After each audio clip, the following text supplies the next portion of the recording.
Alright, what's up YouTube? So I'm gonna do a quick video for you guys on this 2022 Genesis G70 real quick. We are currently taking out the bottom seat, but in order to get the bottom seat out, you actually need to take out the top seats. There are no videos on YouTube covering it or forums, so I'm gonna go ahead and just make a video for you guys so that way the next person doing this won't struggle. In case you guys are wondering too, if you don't know about this G70 project that we're doing, we're actually doing the 3D gauge cluster DIY, and we're also doing the rear seat. We're also doing the rear heated seat conversion on here as well. I'm going to be documenting pretty much like everything that goes along those lines for this, and removing the seats is pretty much one part of it.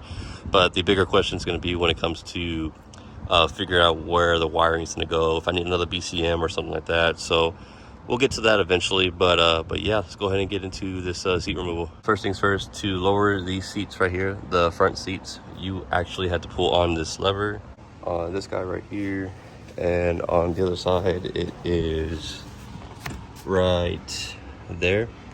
Very simple. Once you get these seats pulled down, you'll see that there's going to be a 12mm bolt right here that you need to take out. Once you get that 12mm bolt out, that seat will become loose. So once that seat is loose, all you're gonna do is pick it up slightly, and then when you pick it up, you're gonna turn it at an angle, and that's gonna allow this part to pretty much slide right out, like so.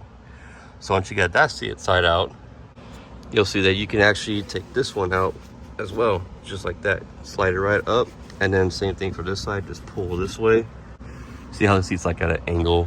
So you're just gonna pretty much just pull this way like so, and this is now taken off.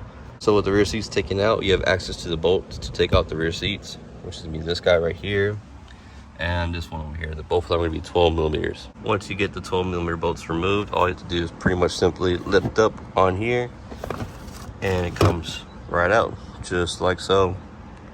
So that is the OEM rear seat, and then this is the heated rear seat that we're trying to pretty much convert to. So what it has is a box right here, and that box pigtails out to the heated undersides of it, just like that. So what we're gonna be doing next now is try to figure out where this harness is at, or how we can acquire it.